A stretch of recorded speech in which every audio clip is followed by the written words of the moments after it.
सुरंग में छिपाकर रखा है एंटी टैंक मिसाइलें, इजराइल पर भारी पड़ सकती है हमास की सीक्रेट आर्मी। इजराइल ने गाजा पट्टी पर राज करने वाले आतंकवादी संगठन हमास को खत्म करने की कसम खाई है। हालांकि इजरायली सेना के लिए ये इतना भी आसान काम नहीं है। इसका सबसे बड़ा कारण हमास की गुप्त सेना है, जिसे वर्षों से ट्रेनिंग देकर तैयार किया गया है।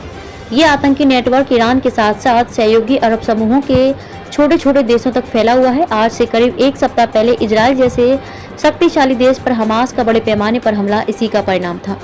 हमास के एक वरिष्ठ कार्यकर्ता अली बराका ने कहा कि आवश्यकता ही आविष्कार की जननी है। हमास के लड़ाकों ने लंबे समय से गाजा में सेना को मजबूत करते हुए ईरान और लेबनान के हिजबुल्लाह जैसे क्षेत्रीय संगठनों से धन और प्रशिक्षण प्राप्त किया है।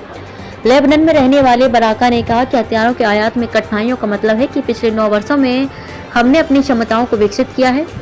हम अब स्थानीय स्तर पर इसके निर्माण में सक्षम हैं। उन्होंने हमास की मारक क्षमता की जानकारी देते हुए कहा कि 2008 के गाजा युद्ध के दौरान हमास की रॉकेटों की अधिकतम सीमा 40 किलोमीटर थी, लेकिन 2021 के संघर्ष तक ये बढ़कर 230 किलोमीटर हो गई थी। 2023 में ये और बढ़ गई है। आपको बता दें कि हमास ने हाल ही में करीब 5000 रॉकेट इजराइल के शहरों पर दागे थे।